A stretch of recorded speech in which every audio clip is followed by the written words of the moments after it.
Hi, my name is Stephanie Nagy, and we're going to be doing a center for the English Second Language Learner on Marcus Pfister's book, The Rainbow Fish. It's going to be following the same standard that I used for all other three centers, which is Florida Standard LAFS.K.RL.1, which states, with prompting and support, students are able to retell familiar stories including key details and identify character settings and major events in a story.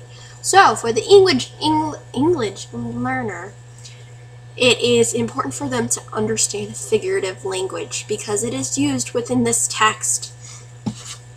So in order to do so, they'll be using the book itself and evaluating the sentence within the book that says, When the water around him filled with glimmering scales, he was at last felt at home among the other fish.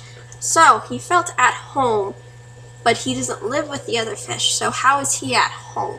That's the important information that I want the students to achieve through this assignment.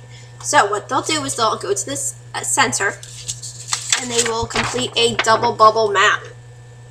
The two areas that they're going to be comparing and contrasting is going to be the rainbow fish and their own home. So how does the rainbow fish's home compare to their own home? So for example, you could say the rainbow fish's home is wet, where yours is dry. So those would be contrasting terms, but they need to be able to create connecting terms. So saying that the rainbow fish's home is happy is a good connecting term to how their home is happy and why that phrase was used.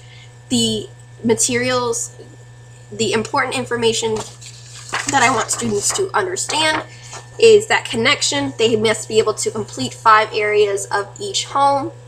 They have to be able to accurately describe each home. They have to be able to write properly without errors the adjectives that they are describing. And also this is going to include a verbalization points where they must present this to their center. And in doing so, they'll say, the rainbow fish's home was like blah, blah, blah, blah. My home is like blah, blah, blah, blah. And both homes are like blah, blah. That's the important part.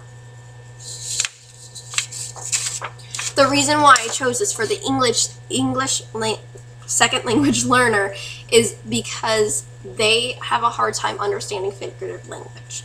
They understand literally every single word because it's hard for them to understand the language itself. So they take a literal meaning to everything that they read. So within this text, I want them, for the most important, the main event of the whole entire book is this one point right here where the rainbow fish feels happy for sharing, which is exactly what I want the student to understand why that phrase is so important. So the criteria that I chose is exactly what I expressed. They'll be graded on completion, accuracy, verbalization, and written work. Each home will have 5 points. They must complete all 5 points to get a happy face.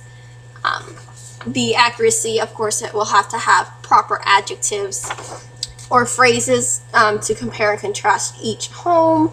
For verbalization, students have to be able to speak fluently on the adjectives that they're describing. I know it's hard for English second language learners to speak properly the words that they are trying to express, but that is how you get a smiley face, is correctly stating those words like happy. And then also written work, no spelling errors. Students will be evaluated on that.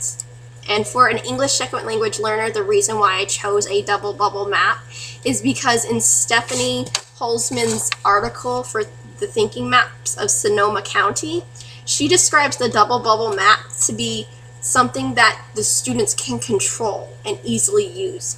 So for an English second language learner, that's why I felt that this was the most important part for them to be able to control it and create their understanding in order to have a deepening understanding of the text.